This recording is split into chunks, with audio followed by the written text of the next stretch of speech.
Un amor de Luis II, Luis II de Baviera, hoy es Alemania. Esto fue, hemos hablado mucho del rey Luis, estaba medio tocado, ¿no? A mediados del siglo XIX, hoy nos centraremos en un episodio de amor, pero conviene recordar algunas cosas de la vida de Luis. Luis nació en 1845 y murió ahogado en 1886. Fue amigo y benefactor de Wagner.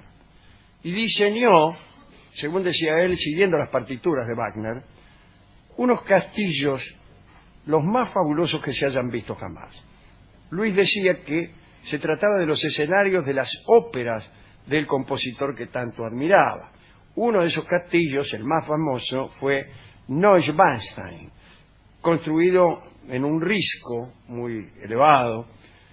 Parece de cuento de hadas, ya que además de su arquitectura, está siempre rodeado de nubes. Adentro se construyeron basílicas bizantinas, galerías de trovadores, y en el cuarto piso una gruta artificial con una cascada y una luna interior. ¿En serio? Como esas piezas donde hay, digamos, estrellas antes que el cielo raso. Sí. No solo construyó Neuschwanstein, sino que diseñó dos más, Linderhof y Herrenchiemsee, que eran tan lujosos que las arcas del Estado empezaron a flaquear. Así Luis de Baviera llegó a sugerir que se contrataran ladrones para asaltar los bancos de Berlín e incluso amenazó con exhumar el cuerpo de su padre para abofetearlo por no haberle proporcionado una fortuna adecuada. Sabemos que Luis pasó sus últimos días bajo atención psiquiátrica. Su muerte tuvo lugar en el lago de Starnberg. Parece que andaba paseando con su médico. El médico era el psiquiatra, justamente, Guden, quien le había diagnosticado una esquizofrenia paranoide. Qué lindo. Guden ordenó a los guardias que no lo siguieran, porque Luis había dado muestras de mejoría en los últimos días. Los dos hombres nunca volvieron. Se los encontró ahogados en el lago. La muerte generó sospechas, en realidad sobre todo el mundo ahí en el castillo. Luis era un gran nadador. Se dice que hubo dos guardias que amablemente lo acompañaron hasta el lago.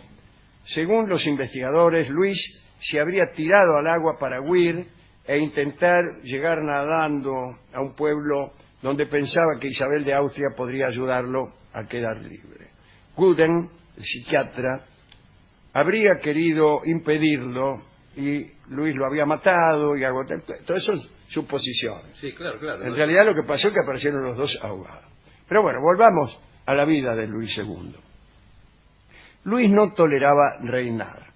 Buscaba aliviarse de la carga que implicaba la corona con actividades más cercanas a la locura que a la evasión.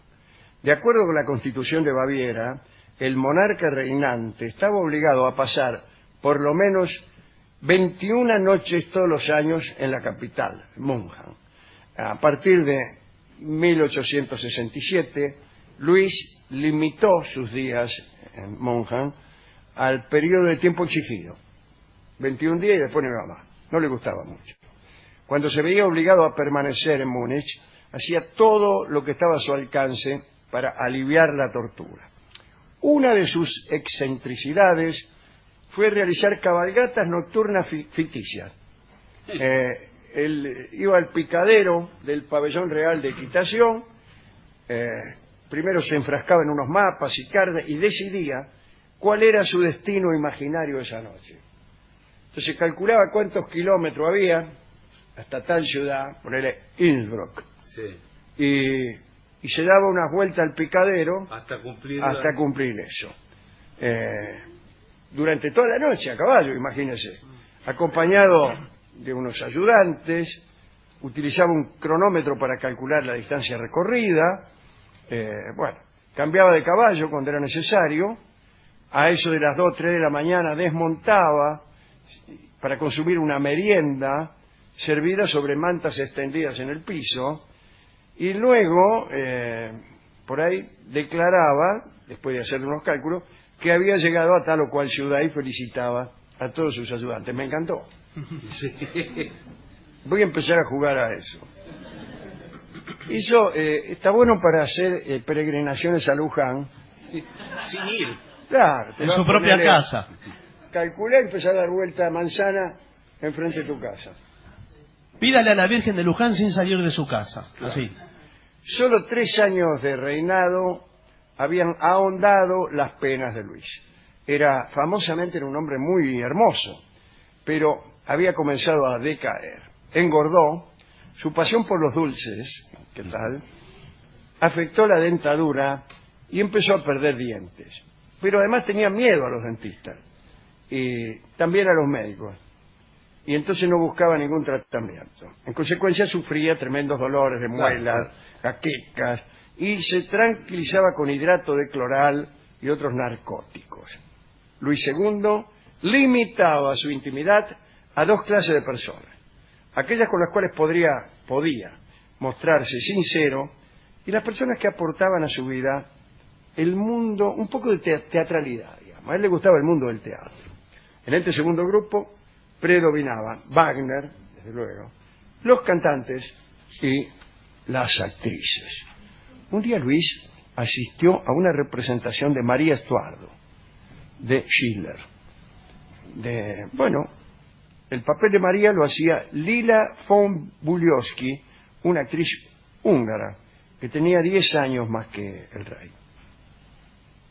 Al igual que María Antonieta, la desdichada María Estuardo, el personaje, digamos, siempre había sido una de las más grandes heroínas trágicas de Luis. María Estuardo, que terminó su vida prisionera de la que fue luego reina de Inglaterra, o de la que ya era reina en aquel entonces, Isabel, ¿no? La representación de esta actriz cautivó a Luis. Se sintió tan conmovido por la obra que al salir del teatro, poco antes de la medianoche, ordenó que se abriese especialmente una iglesia, porque deseaba rezar por el alma de la reina mártir, Mary Stuart. Según parece, Luis se sintió atraído por Lila, pero su interés se centraba en María Estuardo, en el personaje representado, no en la actriz. Se enamoró del personaje y además se enamoró en serio. Pronto Luis comenzó a escribirle a la famosa Lila von Buliowski cartas largas e íntimas que incluían pasajes enteros de María Estuardo y de Romeo y Julieta. Quien no sabía que el rey loco se había enamorado de su personaje era la propia actriz. Halagada por la atención que le dispensaba el reinaldo, Sí. Lila se convenció de que Luis se proponía seguir la tradición que ya varios reyes habían seguido: tomar una amante Sí. en el teatro. Emocionada, se enamoró del rey, Lila, y decidió entregarse a su supuesto pretendiente. Era un poco complicado el asunto. Luis invitaba a Lila en mitad de la noche y ella debía acudir a la residencia o al castillo de Berg, donde rápidamente Luis neutralizaba la presencia de la actriz, refiriéndose a ella como María Estuardo. La actriz, por deferencia, le seguía la corriente. Luis la escuchaba sin inmutarse, y esto se repitió muchísimas veces. Y Lila empezó a impacientarse, porque él no se le acercaba, y solo entraba en unas especies de éxtasis un poco extraños cuando ella representaba su papel. Y sucedió lo siguiente. Luis invitó a Lila a visitarlo a uno de sus tantos castillos. Cuando ella llegó, Luis la guió en una especie de gira nocturna, paseándose de una habitación a otra, explicándole los murales y las correspondientes leyendas. Cuando entraron en el dormitorio del rey, Lila se mostró muy impresionada por los cuadros que representaban la seducción de Armida a manos, y no solo a manos, de Rinaldo, una escena de las cruzadas, ¿no?, en la que el guerrero cae en brazos de aquella dama. Digamos que Lila lo iba llevando hacia asuntos vecinos a la moda. Claro, claro. Y cuenta un ayuda de cámara que en un momento Luis se recostó en la catrera y cerró los ojos mientras se hundía en los almohadones. ¡Ay, qué sé yo! Y Lila se acomodó sobre el borde de la catrera y comenzó a leer en voz alta unas poesías. Ella era una dulce mina del arroyo. Él era un troesma pa' usar la ganzúa. Por eso que cuando de afanar volvía, ella en la catrera contenta reía, contenta de echarse en dorima tan púa. No sé si era la poesía esa, pero... ¿De qué arrabal lo trajo? De día dormían los dos abrazados. De noche él choreaba hasta la alborada, hasta que la yuta que lo perseguía lo alzó de su casa y ella se reía, mientras a devoto iba el desdichado. Pasaron los días, llegó la sentencia. Pa' Tierra del Fuego, al Punga, embarcaban a las 6 en punto de una tarde fría. A las 7 ella se apiló a otro rufa. A las 8 andaba con él de garufa y al sonar las 9, curda, se reía.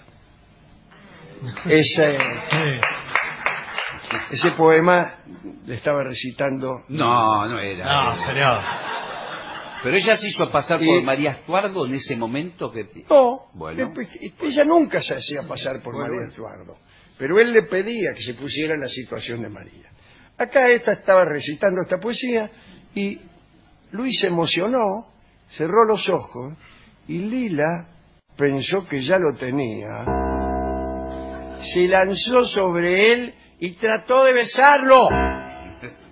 Horrorizado, Luis saltó de la cama y se refugió en un rincón de la habitación.